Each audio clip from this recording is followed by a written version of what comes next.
Assalamualaikum warahmatullahi wabarakatuh. Perkenalkan, nama saya Mazaya Fitriata Basla dari SD Islam Kurma Salatiga. Di sini saya akan membawakan sebuah cerita yang berjudul Nyai Koba, membawa tradisi udik-udik ke Salatiga. Nyai Koba adalah salah satu tokoh penyebar agama Islam di kota Salatiga. Beliau merupakan istri dari Kiai Gadung Melati, seorang keturunan Kasunanan Surakarta yang ketika muda biasa dipanggil Nyai Gadung Melati. Mereka berdua meninggalkan Kartosuro untuk menjalankan misi kemanusiaan dan misi keagamaan. Mereka berdua adalah orang-orang yang sakti sehingga memiliki kekuatan supranatural. Meski keduanya merupakan terah kerajaan Mataram, namun pada awal kedatangan mereka di Salatiga, mereka menyamar sebagai rakyat biasa. Berdasarkan sejarah, pada awalnya kota Salatiga hanya terdiri dari dua desa, yakni Desa Salatiga dan Desa Kalicacing. Nah, sementara itu, Ki Ageng Pandanaran memberi nama Salatiga karena ada 3 bongkah batu besar di sana. Nama awalnya Selotigo, yang berarti 3 batu. Dahulu, di antara Desa Kalicacing dan Desa Salatiga, terdapat sebuah telaga kecil yang menjadi pemisah desa. Karena proses geologis yang berlangsung selama berabad-abad, telaga kecil ini airnya terus-menerus menyusut, hingga akhirnya mengering. Lokasi telaga tersebut berubah menjadi daerah cekungan di sekitar Buksuling, Kalitaman, dan Pancuran. Dalam pengembaraan ke Salatiga, pasangan suami istri Kiai Gadung Melati ini akhirnya sampai di daerah Blauren. Bekas telaga yang sudah mengering itu akhirnya mulai dihuni penduduk pribumi, diberi nama Pancuran.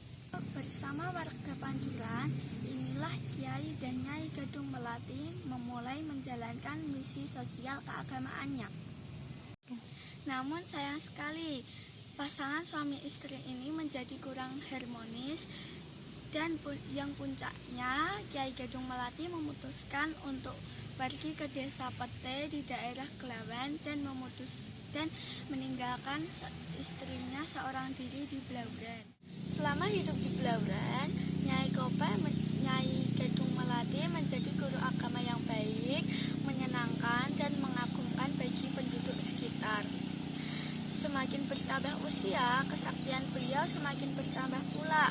Hal itu membuat beliau semakin dicintai oleh rakyat sekitarnya. Karena kesaktian yang dimilikinya, Nyai Gadung Melati sering didatangi oleh orang yang sedang menderita sakit. Beliau mendoakan dengan ritual khusus yang mungkin terasa asing bagi warga Blauren saat itu. Dengan izin Allah, mereka yang datang untuk meminta kesembuhan benar-benar sembuh. Ketika masih muda, Nyai Gadung Melati memiliki paras yang cantik dan tubuh yang bagus. Namun, ketika beliau memasuki hari tuanya, badannya menyusut, payudaranya pun nyaris tidak berisi lagi. Atau orang Jawa menyebutnya dengan istilah kepek atau kopek. Itulah sebabnya Nyai Gadung Melati mendapat julukan Nyai Kopek. Karena Nyai Kopek masih tergolong keturunan dari darah Hindu dan pernah hidup selama bertahun-tahun di keraton, maka kehidupan sehari-harinya pun masih tidak jauh dari budaya keraton. Misalnya, beliau tidak pernah meninggalkan belajar membatik untuk mengisi waktu luangnya dan mengajarkannya kepada warga sekitar yang berminat belajar membatik.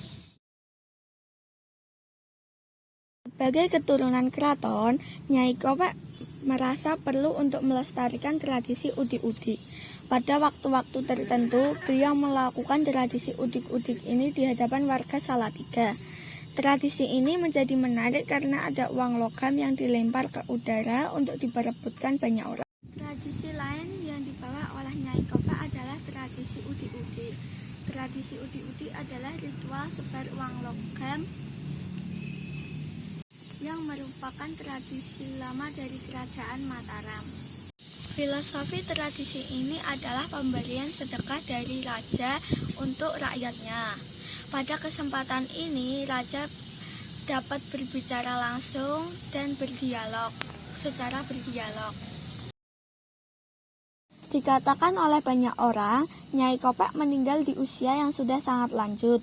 Makam Nyai Kopek berada di Blauren. Karena adanya kedekatan emosional warga yang pernah mendapatkan pertolongan Nyai Kopek, mereka sering mendatangi, membersihkan, dan merawat makam Nyai Kopek. Akhirnya, makam Nyai Kopek dikeramatkan oleh warga sekitar dan para warga menganggap pusara Nyai Kopek membawa tuah.